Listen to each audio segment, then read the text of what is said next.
How's it going, Rogues Gallery, and welcome! Today, we are going to answer the question, what is Echoes of Astra, and is it worth your time? And you know what? I'm just going to cut to the chase here. We're going to go into depth about this card game, but I just want to say, yes, it is definitely worth your time. This is one of those games that I have the privilege to preview early for all of y'all.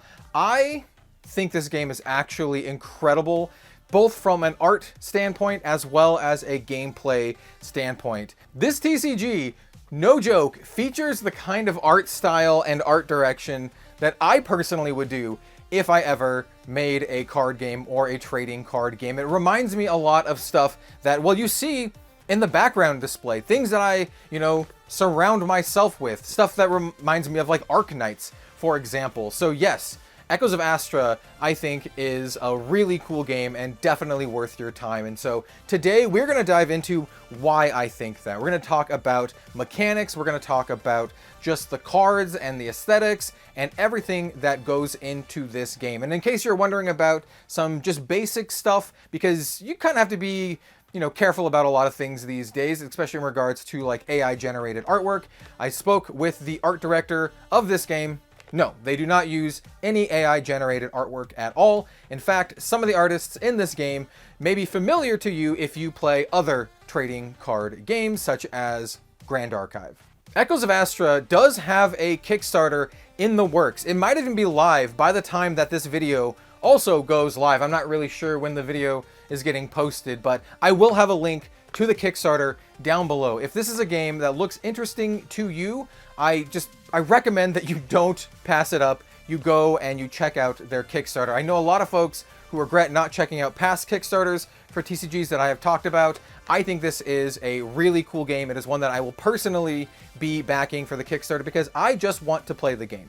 I'm not going to be talking about this from a collector or an investor standpoint. I'm going to be talking about this from the standpoint of someone who loves trading card games, who loves cool stuff, and this is something that I want to be a part of. So without further ado, let's go ahead and jump into the top down. We're going to talk about mechanics, we're going to showcase some cards, and dive a little bit deeper into Echoes of Astra. Let's do it. All right, let's get into Echoes of Astra. Here I have the two prototype decks that they sent me to check out and review, as well as kind of like this turn structure card, which is just really nice. As you can see, it's not a super complicated turn structure. We'll talk about how the game plays. There are mechanics that will be familiar to a lot of trading card game players out there, but they do interesting things and it amounts to something different. And I think it's just really fun and cool. It's just a really cool take on it. It reminds me of some of my favorite games as well, like Dragoborn, a game that I talk about all the time, a game that, eventually died out, but I think it was brilliant. It had a lot of good things going for it, and I think this game takes some of the best parts of that game and does some new stuff, and I think it's just super cool. I think it's one of the reasons why I like this so much, other than just honestly the really cool aesthetic, which is, like I said, very, very similar to some mobile games like Arknights. That should make a lot of sense too, because a lot of the people working on this game actually come from the video game industry who have worked on mobile games and other stuff like that. And I think it really shows, at least in terms of like the character design, which I personally really like. And I do like the mesh between like this science fiction as well as a mesh between the more like fantasy side stuff. As I mentioned, this is something that I've been thinking about. If I ever made my own card game, it would have a similar kind of vibe, which I really like. And the art, once again, is very, very good. And I do want to mention one more thing before we get actually started here, and it has to do with the art. This is just something cool that the art director actually sent to me for checking this out by Mr. Andrew Yang here. And I think it's cool. It's just a hand-drawn sketch of one of the characters. And I think this just kind of like, I don't know, I really appreciate the personal touch. And I think it just kind of doubles down on them supporting real artists. The art director himself is a real artist. Just super cool. And it's just that extra little personal touch that I actually very much appreciate. So I have another purpose of grabbing these cards, and that is this right here. These are really important. So these are going to be basically how we score points in Echoes of Astra. So essentially, this game is a tactical sci-fi fantasy anime style trading card game that can be played with, 1v1, but also they have variants of multiplayer as well, kind of in the back pocket. I have not played any multiplayer with this game yet, so I don't really know how it plays. I can't speak to that, but they do have plans for that. 2v2, free-for-all, a bunch of other different formats, which I think is really, really cool. And it makes sense with this kind of game because, as I mentioned, we have these. I'm just going to call these like control points because I think that just makes the most sense. And basically, when you start your game of Echoes of Astra, you set up your control points between both players. And the point of the game, or the objective of the game, is to actually put units on your control points, or on the control points. These are going to be contested. And then you accrue points at the end of each of your turns. You accrue victory points, and the first person to get to 20 victory points wins the game. So you're not really like draining your opponent's life. You're trying to get victory points, and there's a lot of really, really interesting play between, which point do you control versus which points do you just let your opponents control, or which ones do you actually want to fight over. And in playtesting, this has just been one of the coolest parts about just how the game actually functions. You can only have one unit in a particular control point at a time. So there's no piling up your units into one control point. So let's go ahead and actually break down how the game plays and everything that goes into it. I also want to mention as well that all the cards, everything that they sent me, these are all just early prototype stuff. This is not indicative of the final quality of the game. In fact, here, let me take out Celeste from the sleeve here. Here's the card back. I actually think it looks really, really nice. But yeah, this is not indicative of the final card quality. And I also don't have any foils or anything like that to showcase. So if you're looking for shiny stuff, if you want my opinions on like the bling, I don't know. That's just one thing I don't know. We'll have to wait and see how that pans out. Today we're just going to be talking about, well, the art, but we're going to be mostly talking about how the game plays and how much I enjoy, or if I have any, critiques of that. So this is a unit-based game. In fact, I'm going to go ahead and take out one card type of every card, or one type of every card. Actually, that worked out very well. I did not plan that, but it did work out very, very well. There's also multiple colors in the game too, if you haven't noticed, just kind of flipping through. So here's like this deck, which is this purple and this red color. All the factions have names, and essentially, if you're familiar with other card games, like most recently here on the channel, Gundam card game, you basically pick 2 colors to make your deck out of, or 1 to 2 colors, I should say, to make your deck out of. And there's a handful of different ones to choose from. As you saw, we have like this purple color, which is more of a sinister color. We have like vampires, very much like this deck, as well as this red color. As you'd guess, it's like fire themed. Got kind of like these outland riders. Fenrir soldier. They're like I don't know, she's like a dog girl. Anyway, okay, I'm getting sidetracked. Apologies. I'm very excited to talk about this game. I've been really enjoying it. Played it with my partner, Robin. It's one of the games that she actually enjoyed playing. We actually played multiple games, which is a very, very good sign for her, because usually she just is like, you know what, I'll just move along now. But no, we actually played a couple times. So, basic card is your unit card. Very similar to a lot of other trading card games. Here we have the cost at the top, and we'll talk about cost and resources, because I think the resource system is very good in this game. As you noticed, I actually did not pull any resource cards out because, well, there are no resource cards.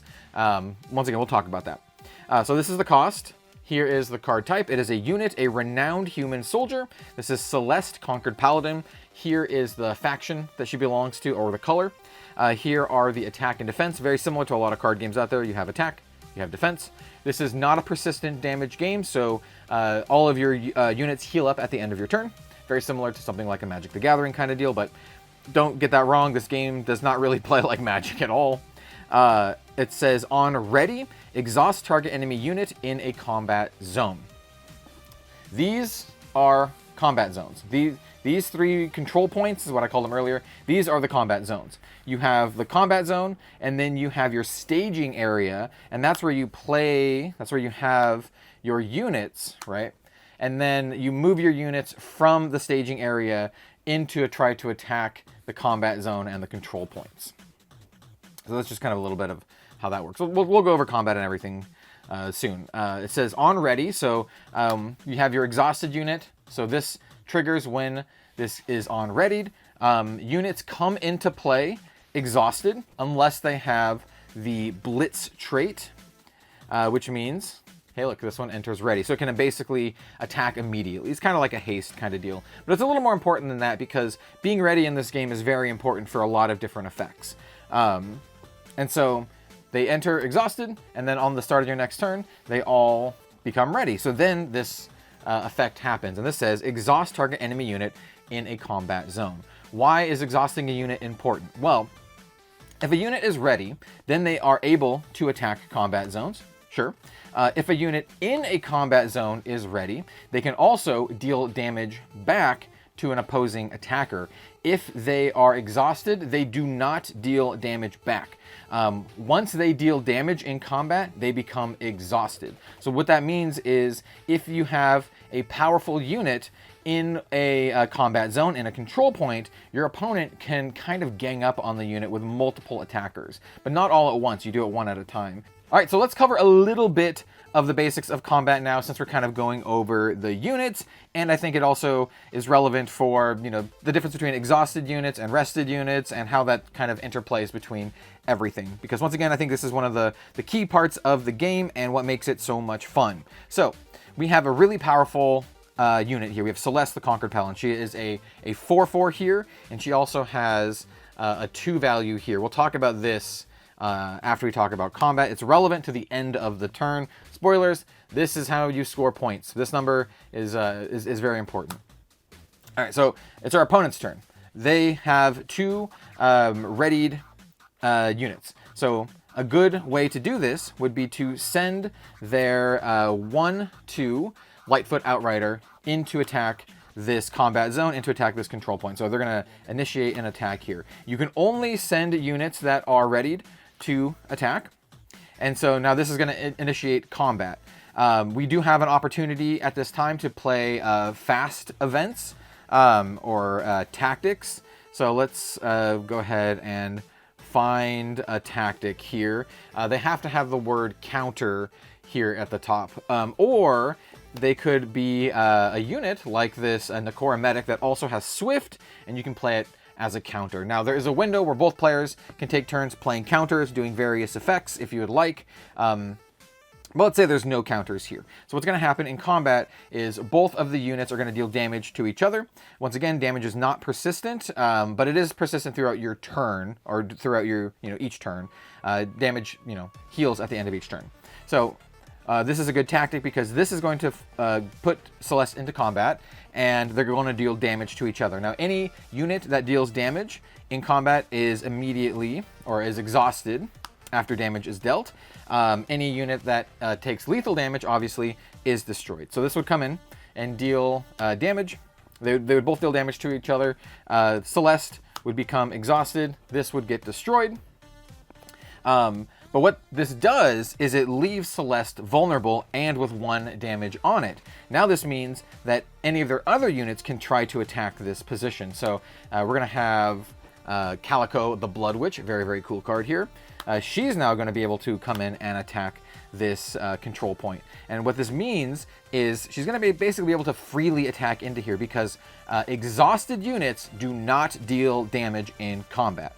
So this is now a free attack where Calico can now destroy Celeste. She deals 3 damage here, and Celeste has 4 health. It already took 1 damage from this pesky Lightfoot Outrider. So now Celeste will take lethal damage here and then die. And then now Calico will control the point. She will become exhausted because she dealt damage, but now the opposing player controls this point. At the end of their turn, they're going to gain victory points equal to this number right here for all of the control points that they control. So they would get 1 victory point here if they control this one and then nothing else. There are ways to modify this number, and those cards are very, very good. Or some units will have a bigger number. So like Celeste has 2. Pretty rare that they have 2. The highest I've seen through shenanigans is you can get up to 3, but there's also some stuff that this deck can do to gain a ton of victory points in a single turn. But that's the basics of how combat works. Now, let's say that Celeste was exhausted and Calico is attacking. Let's say we had, and I showed it off and just showed it off momentarily. Let's say we have this Last Stand card. Now, when Calico attacks during the counter window, we can actually pay, assuming we have enough resources to do this, we can pay 2 and play Last Stand, which says target friendly unit in a combat zone gets +2/+1 until the start of my next turn, and we ready it. So that would ready Celeste. She'll get +2/+1, so it'll be a 6/5, and now she will deal damage back and then also survive the attack because she has the additional 1 health there. So once again, there are windows to do to do things. Your opponent also has a window to respond to this if they have an effect as well, and there's a lot of back and forth. Pretty standard stuff in terms of how combat just functions, but it is 1 attack at a time, and you can only attack with the readied units, and you can kind of sequence them as you would like. You can do stuff in between attacking. So here is kind of like the flow of the game. There's the ready phase, draw phase, and then you can do any of this stuff in any order. You can extend supply, which is playing a resource. We'll talk about that. You can play cards, and then you can take unit actions, which includes attacking or retreating. Now, say that say it's our turn now, and our opponent has a lot of scary stuff, or perhaps that we just don't want to have our Celeste vulnerable here, because she has a really good on-ready effect. So if she's exhausted and she becomes ready, she gets to exhaust a target enemy unit in a combat zone, which, as we saw, is really, really good because it makes it so we can kind of like gang up on that zone, and so our units don't take any damage back when we try to claim it. So let's say we have Celeste. She is currently readied, but we don't want her to be vulnerable here in the combat zone. So we can actually retreat her. In order to do that, you have to exhaust them. So you cannot retreat units that aren't ready. So if a unit's exhausted, you cannot retreat it. But we could do that on our turn. We can retreat it, and it comes back into our staging area, which once again is where we play like all of our dudes. There's no limit to the number of dudes you can have in your staging area, but there is a limit to the number of dudes that can be on the control points, and that is one each. Period. Not 1 each per person, just 1 each, period. This is the point of the game, is controlling these points. And, just to kind of wrap it up on combat, this is where a lot of the fun of the game is. It's controlling the points, deciding whether or not you want to pursue certain control points, whether you want to use a lot of resources to attack one thing, or to, kind of make your other stuff a little bit better, or to maybe not attack something if your opponent is doing something, or not to make your units vulnerable by having them out here, because the biggest way to kill your opponent's stuff is to kill it while they're in a control point. So, yeah, that is combat. I hope that made a lot of sense, but it's really fun. They do have the quick start rules as well as a comprehensive rules as well, if you would like to go over this in more detail. So yeah, those are units. That's how units work. We also have the tactics cards, so you can think of these as spells. We already saw the counter tactic. Essentially, you just pay the cost and you do the thing.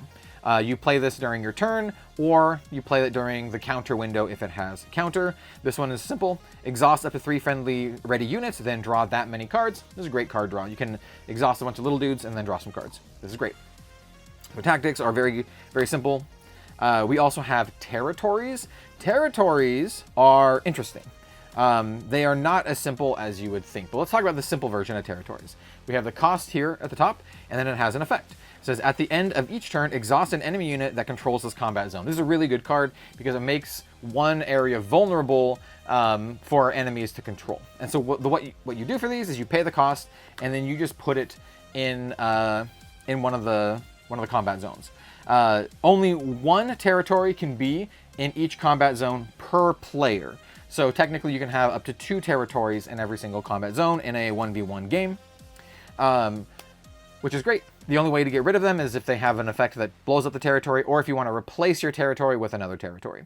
Territories also have another effect. You can be sneaky with them. Instead of paying for the cost and just playing it like that, what you can also do is you can just be like, hey, I'm going to put this face down, and it's sneaky. You don't pay any cost to do this, but you do have to pay the cost to turn it face up, and it does take up your territory spot for that control point. You can turn it face up anytime that you would like normally, or you can also turn it face up as a counter. And anytime you can do a counter. Even if it doesn't say counter on it, all territories have that built in as part of their effect. It doesn't have to say counter, and it doesn't have to say swift on it. So you can just turn it face up whenever you are able to do a counter. So that's pretty cool.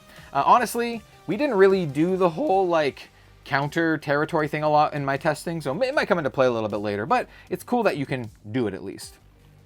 This is just another tactic, cool tactic, 6 cost, banish target unit or territory. So this is a great way to deal with territories or units. Banish means just what you would think it means, remove from the game, exile, that kind of effect. This is a 6 cost tactic, not counter. So this is just a big blow up your thing, or rather, remove your thing.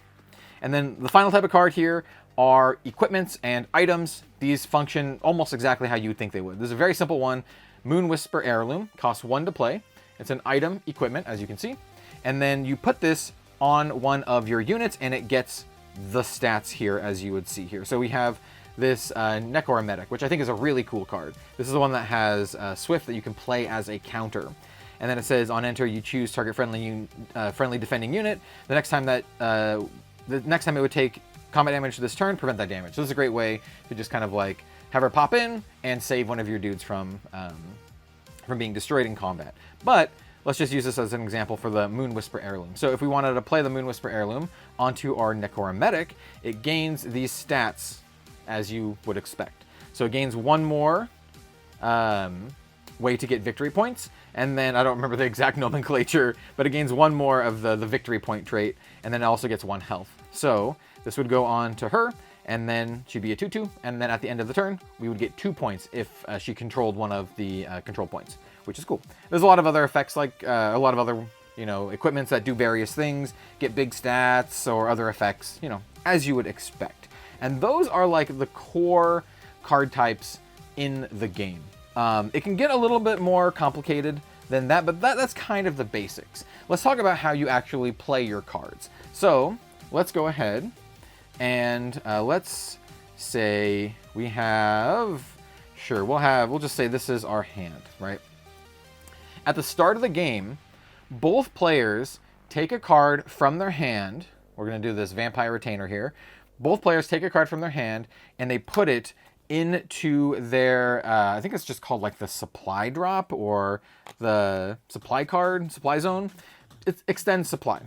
Or rather, you just do this at the start of the game. You put a card down in your supply zone. So you have your supply zone, which is your resources. You have your staging area, which has your dudes. And then you have the control area. So you basically 3 different zones, 3 different zones in the game. So at the start of the game, you put one down. Now, what's really cool about Echoes of Astra is anytime you do this at the start of the game, or for your once per turn, you immediately draw a card from your deck to replace it. So playing resources in this game, not only, you can play any card as a resource, but it's actually fun and you can plan your turn around it because playing a resource draws you a card. So there's a lot of times in the late game where you're like, okay, so you're, say you are in top deck mode, right? You have 1 card in hand and you're like, okay, I need my card to be really good. I don't want to have this 1-drop. You draw your card. Oh no, it's another 1-drop. Well, I can play this as my resource per turn to then draw another card and hopefully draw into something else. And I really like this. It's fun. It makes it so that playing a resource down from your hand is not like a negative experience like some card games are that have this similar mechanic where you can put any card down as a resource, or in this case, it's called a supply. Now, if you have another card effect that's like, when you play this card, you put a card from your hand down as a supply, you don't get to draw the card from that effect. You only get to draw the card when you put it down as your once per turn or at the start of the game. And as I mentioned, at the start of the game, both players put one card down and they immediately replace the card. So you actually start with one supply. So on your first turn, you will have 2 supply because you start your turn, you draw your card, and then now you can put down another and then immediately replace it. And then now we can begin our first turn. So that's really cool. I actually really like the resource system. I think there's a lot of strategy into what cards you put down. When you put the cards down, you can get some card draw off of it. That even extends into various units that care about drawing cards, like this guy who I initially read this card and I'm like, he doesn't seem very good. This guy is nuts. Vermilion Ghastly Researcher, very cool vampire bro. Level is a 3 cost. He has an X here for the points, which means it's a variable. And he has 1 attack, 4 health. But what he says is, this unit has base influence, so that's what this is, the influence. I said that weird. That's what this is. I said ziz. This unit has base influence equal to the number of cards you've drawn this turn. This unit cannot have more than 3 base influence from this effect. 3 is crazy, by the way. So you might be like, oh, how are you going to draw a lot of cards? Well, you draw 1 card at the start of your turn, and then you can actually put that card down for your supply and draw another card. So basically, unless you have other shenanigans, if you would like, this dude scores for 2. But if you have another way to draw a card, he can actually score for 3. So yeah, this is really, really good. And scoring for more than 1 is really good because there's only 3 control points. So at the maximum, if you just have a bunch of, like, even this unit, which is a pretty powerful unit, she only scores for 1. So even if you have like a bunch of units, sometimes they don't even score at all, depending on the card. Say you're all stocked up here. Say you have a bunch of cards out. At the end of the turn, you're only going to score 3 points here. 1, 1, and 1, right? Unless you have other effects that let you gain more. It actually means that there's a lot of back and forth controlling points in the game. Some person can get an early lead, get a bunch of one influence cards, and it looks like they're getting a lead, but the other person can actually come back pretty easily if they're able to control this and to have big point scoring cards, which is really cool. It makes combat, it makes everything just so much more fundamentally different than a lot of other trading card games out there. I want to showcase one of the other big boss monsters of this deck. Each of the decks have 3 big boss monsters. In fact, I'll showcase all 3 of them off because hey, look, there's some of the cool cards. And I just want to say, like, dude, look at the art in this game. It actually looks so good. I'm a big fan of this purple faction, of course. So we have Calico, the Blood Witch is kind of the face. She's cool. I like her big hat. She's a 4-drop. She only has an influence of 1. She is a 3/4, but she says our tactics cost 1 less to play. But that doesn't have a bottom, which means if we have a 1-drop tactic, yeah, that just costs 0 now. So it's pretty cool. We have a lot of tactics in this deck. We have this guy that I just kind of showcased. Really good at scoring points, especially since basically has a base of 2 because you draw a card in a turn and then you put a card down to draw another card. And then we also have Lucille Blood Baroness, and she's kind of cracked. What she does is on enter, we create a 2/2 experiment token with 0 influence. So I do have one of those experiment tokens. So it's a 2/2, 0 influence, right? So it's just good at controlling the board. As always, all units enter exhausted unless noted otherwise. So we have a 5/4 that also gives us a 2/2. Pretty good, right? But also on score, you may sacrifice any number of units in your staging area to gain that many victory points. Any number of them. So when she's about to score at the end of the turn, she'll score 1 for her ability, or 1 for her influence, I should say.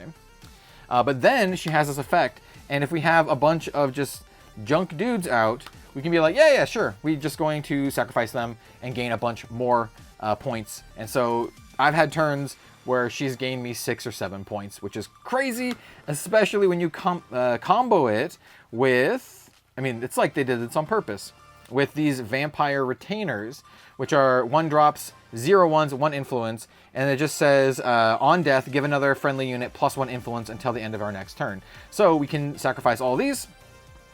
We'll get an extra point for her effect when we sacrifice them, and then also this effect will trigger and we'll gain additional influence when we score. Really good. It's really good.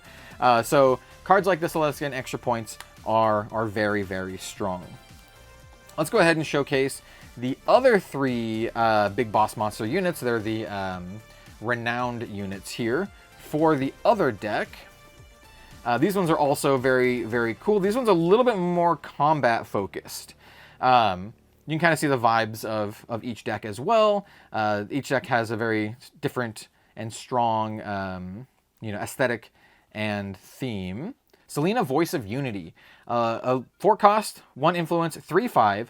While this is ready, other friendly units gain 1 attack. While this is exhausted, other friendly units gain 1 defense. Now, this card's really cool because you can do things where you put it into attack and then you can retreat it, or if it's already out here, you can retreat it. And so you can either be like, okay, I want it, I want all my dudes to get +1 attack, so I'll leave it readied.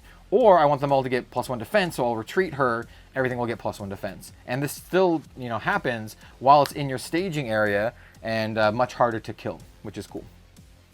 We also have Bryn the Destroyer. She's a big bunny bopper. She has a cost of 3, influence of 1. She's a 4/2, but this unit does not take combat damage while attacking, so she can just attack into something with impunity.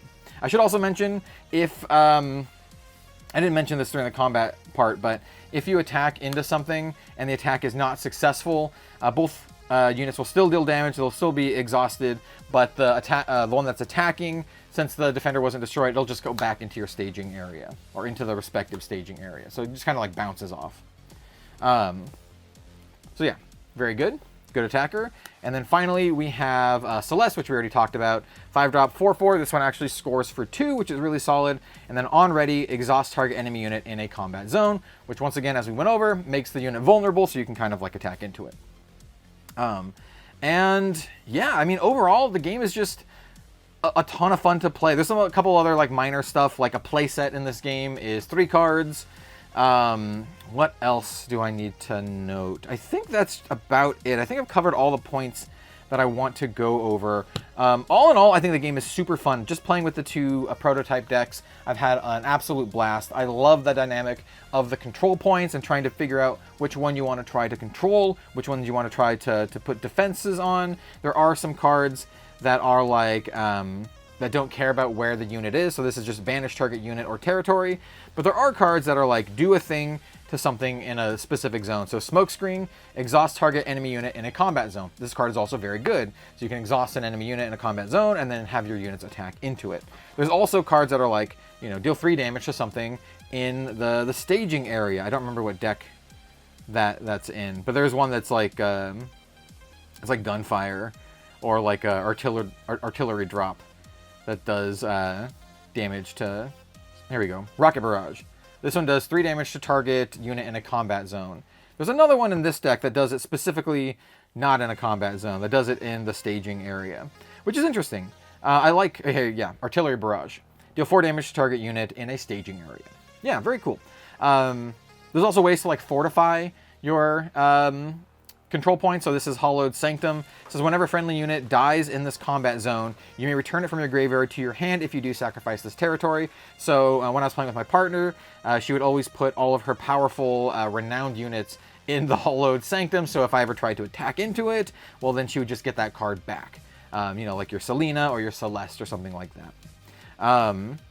But yeah, overall, I think the game is super fun. I can't wait to play more. This is one of the Kickstarters that I featured that I will be backing personally. I'm very curious to see what their foils look like and, all of their like nice chase cards and all the shiny side of that. But just as a game, core fundamentals in terms of aesthetics, in terms of gameplay, I think are both very, very good. This is a game that I want to play. And that's kind of like going to be the best endorsement that I can possibly give. This is a game that I want to play and that I'm excited to play more of. And that I think it's just really solid. I do think they have a print and play system, so go ahead and check out their website. I will put a link to their website in the description of this video. And I will maybe do an update to this if they end up sending me like some foil cards or any of the fancy stuff to check out, or if they post anything, or let me know. Let me know if you'd like to see more content about this. I would like to follow up on this, and I will be covering this here and there. I think the game is solid. They do a lot of the things, almost everything that I can think of right. They already have the rules. They already have comprehensive rules, a clear aesthetic, great, card design, fairly unique gameplay, but it's also really intuitive if you played a lot of card games out there. A lot of these things are going to be familiar to you, but at the end of the day, it's different enough to, make things, make how you play the game different compared to something like a Magic the Gathering, or even compared to like a Yu-Gi-Oh! Or a Grand Archive or anything like that, because all centered around the combat zone and controlling the points and trying to get points. Yeah, so it's great. And then also, like, once again, the resource system I think is super fun. I cannot understate the fact that when you put a resource down, you get a draw card. Is just so good, and it fundamentally changes how you play the game. And we got a lot, like, when Robin and I were testing, a lot of the times we'd get to like a late game and you have like a 2-drop or something. You're like, all right, I just want to try to fish for something more powerful. So you put it down and then you draw and try to get something a little bit better, which is just great. It means you essentially have 2 draws per turn, and one of those draws is also a resource, which is really solid. So yeah, big fan of Echoes of Astra. From everything that I've seen, I'm very impressed. So I highly recommend checking this out. If this is interested to you at all, check out their Kickstarter. See if you want to support it at all. Obviously, it's up to you. But I know this is something that I'm gonna support, and it's not one that I want to miss, to be honest. I think this game has the potential to actually succeed and make it out there as a TCG, as long as all of the other stuff surrounding it is good. Once again, I don't know anything about their organized play system or anything like that. I don't know about the foils, but the core fundamentals are really good. So that's where I'm at. Core fundamentals, really good. We'll have to see how everything else shakes out. But that's my review of Echoes of Astra. Game is awesome. I cannot wait to play more. I cannot wait to play with all of the other colors. I know there's a handful of other colors in the game. In fact, here, let me pull it up on my phone. I don't have them all memorized.